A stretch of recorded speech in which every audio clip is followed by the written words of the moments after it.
ಸತ್ಯ ದಿನೇಶ್ ಸ್ವಾಮೀಜಿ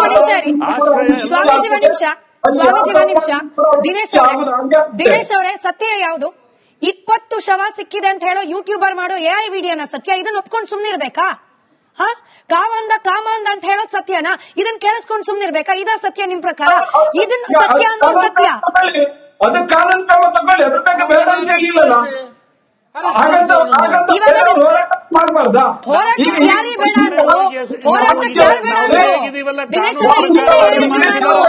ಇದನ್ನ ನಾನು ಹೇಳಿದ್ದು, ಹೇಳಿಕೆ ತೀರ್ಚೋ ಪ್ರಯತ್ನ ಮಾಡಬೇಡಿ. ತನಿಖೆ ಬೇರೆ, ಹೋರಾಟ ಬೇರೆ. ಒಂದೇ ನಿಮಿಷ ಸ್ವಾಮೀಜಿ ಒಂದ್ ನಿಮಿಷ. ದಿನೇಶ್ ಅವರೇ, ನಿಮ್ಮನ್ನು ಒಳಗೊಂಡಂತೆ ಹೋರಾಟಗಾರರಿಗೆ ಮತ್ತೆ ಕ್ಲಿಯರ್ ಆಗಿ ಹೇಳ್ತಾ ಇದ್ದೀನಿ, ತನಿಖೆ ಬೇರೆ. ತನಿಖೆಗೆ ಯಾರು ಆಕ್ಷೇಪ ವ್ಯಕ್ತಪಡಿಸ್ತಾ ಇಲ್ಲ. ಆಕ್ಷೇಪ ವ್ಯಕ್ತಪಡಿಸ್ತಾ ಇರೋದು ಯೂಟ್ಯೂಬರ್ಗಳು, ಕೆಲ ಸುಳ್ಳು ಹೋರಾಟಗಾರರು ಮಾಡ್ತಾ ಇರುವ ಅಪಪ್ರಚಾರ. ನೀವಂಥವ್ರು ಅಲ್ಲ ಅನ್ನೋ ಗೌರವದಿಂದಲೇ ಇವತ್ತು ಡಿಬೇಟ್ ಅಲ್ಲಿ ಕೂರಿಸ್ಕೊಂಡಿದ್ದೀವಿ. ಅಷ್ಟೇ ಸ್ವಾಮೀಜಿ ಕೇಳ್ತಿರೋದು, ಅಷ್ಟೇ ಸ್ವಾಮೀಜಿ ಕೇಳ್ತಾ ಇರೋದು. ಶಿವಾಚಾರ್ಯ ಮಾತಾಡ್ತಿದ್ದಾರೆ, ಅಪಪ್ರಚಾರ ಮಾಡ್ತಿದ್ದಾರೆ ಅವರ ಸಂಬಂಧಿಗಳು.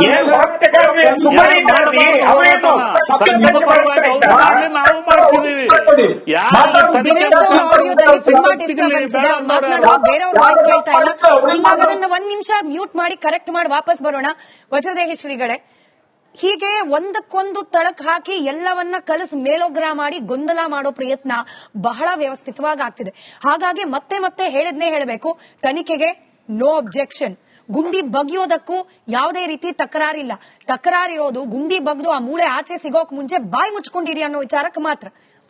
ನಮ್ಮದು ಅಷ್ಟೇ ಪ್ರಸಂಗ ಇರೋದು ಬಿಟ್ಟರೆ ಬೇರೆ ಯಾವುದೇ ವಿಷಯವಿಲ್ಲ. ನಾವೇ ಸಿಟ್ ತನಿಖೆಯನ್ನು ಸ್ವಾಗತಿಸಿದವರು. ಸನ್ಮಾನ್ಯ ಈ ರಾಜ್ಯದ ಮುಖ್ಯಮಂತ್ರಿಗಳು ಒಂದು ಮಾತನ್ನ ಹೇಳ್ತಾರೆ, ತನಿಖೆ ಸಾಗುತ್ತಾ ಇರುವ ಸಂದರ್ಭದಲ್ಲಿ ಇಂಥವರೇ ಬೇಕು ಅಂತ ಹೇಳಿದಾಗ ಅಧಿಕಾರಿ, ಅವರು ಸಂಬಂಧಿಕರು, ಅವರ ಕುಟುಂಬ ಅಂತ ನೀವ್ಯಾಕೆ ಮಾತಾಡ್ತಾ ಇದ್ದೀರಿ? ನಡನಡಿಕೆ ಇವರೆಲ್ಲ ಯಾಕೆ ಅಪಪ್ರಚಾರ ಮಾಡ್ತಿದ್ದಾರೆ ಅಲ್ವೇ? ತಪ್ಪಲ್ವಾ? ಯಾಕೆ ಮಾಡಬೇಕು? ಇದು ಒಂದು. ಎರಡನೆಯದು, ಸಹನೆಯಿಂದ ಇರೋದ್ರಿಂದ ಇವತ್ತು ಸತ್ಯ ಪರವಾಗಿ ನಾವು ಹೋರಾಟ ಮಾಡ್ತಾ ಇದ್ದೀವಿ. ಎಲ್ಲ ಸ್ವಾಮೀಜಿಯವರು ಮಾಡ್ತಾ ಇದ್ದೀವಿ.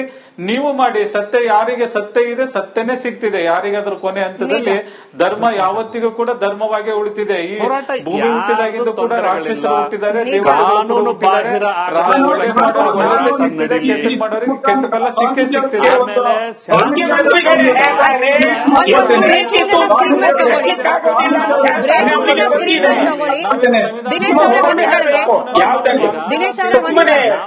ಸ್ವಾಮೀಜಿಗಳ ವಂದನೆಗಳಿಗೆ ಇಲ್ಲಿ ಧರ್ಮಗಳ ನಡುವೆ ಸಂಘರ್ಷವೂ ಅಲ್ಲ, ಇದು ಐಡಿಯಾಲಜಿಗಳ ನಡುವೆ ಸಂಘರ್ಷ ಅನ್ನೋ ರೀತಿಯಲ್ಲಿ ಯಾಕೆ ಅನ್ನಿಸ್ತಿದೆ ಅಂದ್ರೆ, ಇವತ್ತು ಕೊಪ್ಪಳದಲ್ಲಿ ಒಬ್ರು ಮುಸ್ಲಿಂ ಮುಖಂಡರು ಮಾತನಾಡಿದಾರಪ್ಪ, ಅದನ್ನ ಕೇಳಿಸ್ಕೊಳ್ಳೇಬೇಕು. ಎಸ್ಪೆಷಲಿ ಹಿಂದೂಗಳು ಕೇಳಿಸ್ಕೊಳ್ಬೇಕು. ಇದನ್ನ ಹಿಂದೂಗಳಲ್ಲಿ ಐಕ್ಯತೆ ಇಲ್ಲ, ಒಗ್ಗಟ್ಟಿನ ಹೋರಾಟ ಇಲ್ಲ. ಪದೇ ಅನೇಕ ವೇದಿಕೆಗಳಲ್ಲಿ ಚರ್ಚೆ ಆಗ್ತಾ ಇರುತ್ತೆ.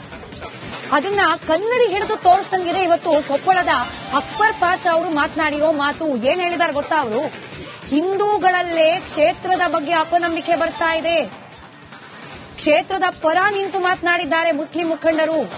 3 ವರ್ಷ ಬಗ್ಗದ್ರು ಕೂಡ ಏನೂ ಸಿಗಲ್ಲ, ನಾನ್ ಗ್ಯಾರಂಟಿ ಅಂತ ಹೇಳಿದ್ದಾರೆ. ಯಾರು? ಮುಸ್ಲಿಂ ಮುಖಂಡರು. ಆದ್ರೆ ಇದೆಲ್ಲವನ್ನ ಸುಮ್ಮನೆ ಗಮನಿಸ್ತಿರುವ ನಾವು, ದೇವರ ತಂಟೆಗೆ ಇನ್ನು ಮುಂದೆ ಯಾರಾದ್ರೂ ಸುಖ ಸುಮ್ಮನೆ ಹೋದ್ರೆ ಸುಮ್ಮನೆ ಬಿಡೋ ಮಾತೇ ಇಲ್ಲ ಅಂತ ಹೇಳಿ ಅಕ್ಬರ್ ಪಾಷಾ ಅವರು ಆಕ್ರೋಶ ವ್ಯಕ್ತಪಡಿಸಿದ್ದಾರೆ. ಇದಕ್ಕೆ ಕಾರಣ ಕೂಡ ಇದೆ. ಹಿಂದೂಗಳಲ್ಲಿ ಒಗ್ಗಟ್ಟಿಲ್ಲ ಅಂತ ಹೇಳಿ ಇವರು ಹೇಳ್ತಿರೋದಕ್ಕೂ ಕಾರಣ ಇದೆ. ಯಾಕಂದ್ರೆ ಇಲ್ಲಿ ಹೋರಾಟಗಾರರು ಅಂತ ಅನ್ನಿಸ್ಕೊಂಡಿರೋರಲ್ಲಿ ಅನೇಕರು ಇರೋದೇ ಇದೇ ಸಮುದಾಯಕ್ಕೆ ಸಂಬಂಧಪಟ್ಟವು.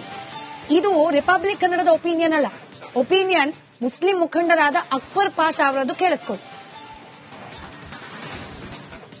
13 ದಿನ ಆಯ್ತು, 14 ದಿನ ಆಯ್ತು ಅಂತ ಹೇಳಿ ನಾನು ಈ ಪೂರ್ವ ವರ್ಷ ಕೊಡ್ತೀನಿ ಅವರಿಗೆ. ಒಂದು ಅಸ್ಥಿ ಪಂಜರ ಒಂದು ಅದನ್ನು ತೋರಿಸಲಿ.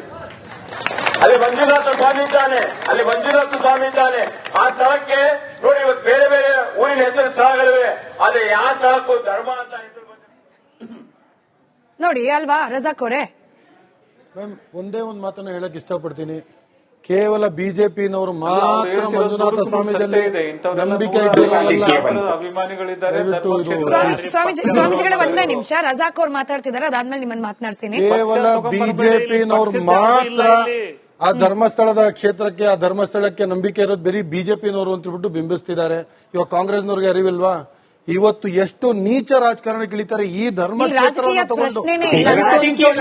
ರಾಜಕೀಯ ಪ್ರಶ್ನೆ ಇಲ್ಲ. ಹೇಳ್ತಾರೆ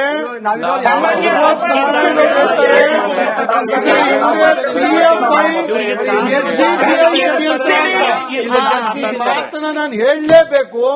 ಎಷ್ಟು ನೀಚರು ಇವರು ಅಂತ ಹೇಳಿದ್ರೆ ಇದು ಹಿಂದೂ ಮುಸ್ಲಿಂ ಇಲ್ಲವೇ ಇಲ್ಲ ಇದರಲ್ಲಿ ತಗೊಬಂದು ಇದರಲ್ಲಿ PFI SDPI ಷಡ್ಯಂತ್ರ ಇದೆ ಅಂತ ಪ್ರತಿಭಟನೆ ಮಾಡಬೇಕು. ಅಶ್ವತ್ಥ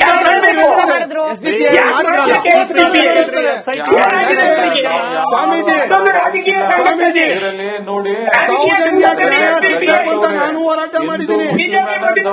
ಸೌಜನ್ಯ ನ್ಯಾಯ ಸಿಗ್ಬೇಕು ಅಂತ ನಾನು ಹೋರಾಟ ಮಾಡಿದ್ದೀನಿ. ಇದ್ರಲ್ಲಿ ಹಿಂದೂ ಮುಸ್ಲಿಂ ತರಬೇಡಿ ರಾಜಕಾರಣಕ್ಕೆ ಬನ್ನಿ. ಸ್ವಾಮೀಜಿ ಆಗಿತ್ತು ನೀವು ರಾಜಕಾರಣ ಮಾತಾಡ್ತಾರೆ, ಧರ್ಮದ ಬಗ್ಗೆ ಮಾತಾಡ್ತಾರೆ, ಧರ್ಮಕ್ಕೆ ಸಂಬಂಧಪಟ್ಟರು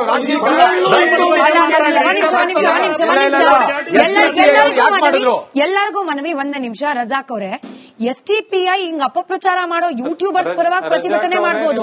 ಬಿಜೆಪಿ ಕ್ಷೇತ್ರದ ಪರವಾಗಿ ಒಂದೇ ನಿಮಿಷ ಸ್ವಾಮೀಜಿ, ಸ್ವಾಮೀಜಿ ರಜಾಕ್ ಅವರೇ ನೀವು ನನ್ನನ್ನು ಕೇಳಿಸ್ಕೊಳ್ಳಿ. ಅರೆ ರಜಾಕ್ ಅವರೇ ಕಾಮ್ ಡೌನ್. ನನ್ನ ಪ್ರಶ್ನೆ ಕೇಳಿಸ್ಕೊಳ್ಳಿ. ನನ್ನ ಪ್ರಶ್ನೆ ಅದನ್ನೇ ಕೇಳ್ತಿದ್ದೀನಿ. ಇರಿ ಸರ್, ಅದೇ ಪ್ರಶ್ನೆ. Razak G kindly listen. Razak ಅವರೇ ಕೇಳಿಸ್ಕೊಳ್ಳಿ. ಸ್ವಾಮೀಜಿ ಒಂದ್ ನಿಮಿಷ. ರಜಾಕ್ ಅವರಿ ಪ್ರಶ್ನೆಗೆ ಉತ್ತರ ಕೊಡ್ಲಿ. ಸ್ವಾಮೀಜಿ ಒಂದೇ ಒಂದು ಮನವಿ. ರಜಾಕ್ ಅವರಿ ಪ್ರಶ್ನೆಗೆ ಉತ್ತರ ಕೊಡ್ಲಿ ಒಂದೇ ಗಳಿಗೆ. ರಜಾಕ್ ಅವರೇ ಕೇಳಿಸ್ಕೊಳ್ಳಿ. ಅದೇ ಕೇಳಿಸ್ಕೊಳ್ಳಿ. ಇರಿ ಸರ್, ಸರಿ ಸರ್, ಈ ಉತ್ತರ ಅವರಿಂದ ಬೇಕು. ನಾರಾಯಣ ಸ್ವಾಮಿ ಅವರೇ, ಹೆಲ್ಪಿಂಗ್ ನಾರಾಯಣ ಸ್ವಾಮಿ ಸರ್, ನೀವು ಅವ್ರಿಗೆ ಹೆಲ್ಪ್ ಮಾಡ್ತಿದ್ದೀರಿ. ನಾರಾಯಣ ಸ್ವಾಮಿ ಸರ್ ಕೇಳಿಸ್ಕೊಳ್ಳಿ, ಅವ್ರು ಉತ್ತರ ಕೊಡ್ಲಿ. ಹೆಲ್ಪ್ ಮಾಡಬೇಡಿ. ರಜಾಕ್ ಅವರೇ ಕೇಳಿಸ್ಕೊಳ್ರಿ. ಬೇಕಂತ ಕೇಳಿಸ್ಕೊಳ್ತಿಲ್ಲ ನೀವು. ರಜಾಕ್ ಅವ್ರು ಬೇಕು ಅಂತ ಕೇಳಿಸ್ಕೊಳ್ತಿಲ್ಲ. ಒಂದ್ ನಿಮಿಷ. ರಜಾಕ್ ಅವರೇ ಸಿಂಪಲ್ ಪ್ರಶ್ನೆ. SDPI ಅವರು ಅಪಪ್ರಚಾರ ಮಾಡೋ ಯೂಟ್ಯೂಬರ್ಸ್ ಪರವಾಗಿ ಪ್ರತಿಭಟನೆ ಮಾಡಬಹುದು. ಬಿಜೆಪಿ ಅವರು ಧರ್ಮಸ್ಥಳದ ಪರವಾಗಿ ಪ್ರಚಾರ ಮಾಡೋಂಗಿಲ್ಲ, ಪ್ರೊಟೆಸ್ಟ್ ಮಾಡೋಂಗಿಲ್ಲ. ಯಾವ ಲೆಕ್ಕ ಇದು ಅಂತಲ್ಲ ನಾನು ಕೇಳ್ತಿರೋದು. ಅವ್ರು ಹೇಳಿದ್ಯೇನು ಇದರ ಹಿಂದೆ SDPI PFI ಕೈವಾಡ ಇರಬಹುದು. ಪ್ರತಿಭಟನೆ ಮಾಡಿದ SDPI ಕೇಳ್ತಿರೋದು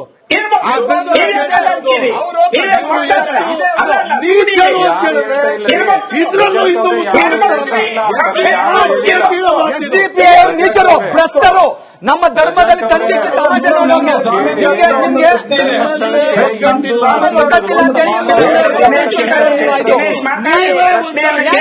ರೈಟ್. ಚರ್ಚೆಗೆ ಸಮಯ ಇದೆದಷ್ಟೇ. 3 ಜನ ಸ್ವಾಮೀಜಿಗಳಿಗೆ ನಮಸ್ಕಾರಗಳನ್ನ ತಿಳಿಸ್ತಾ ಇಲ್ಲಿ ಹಿಂದೂ ಮುಸ್ಲಿಂ ಅಲ್ಲ ಇರೋದು ಒಂದು ಪವಿತ್ರವಾದ. ಇಲ್ಲ ಸರ್, ನಾನು ಎಲ್ಲರಿಗೂ ನಿಮ್ಮನ್ನು ಒಳಗೊಂಡಂತೆ ಎಲ್ರಿಗೂ ಹೇಳ್ತೀನಿ, ಹೇಳ್ತಾ ಇದ್ದೀನಿ.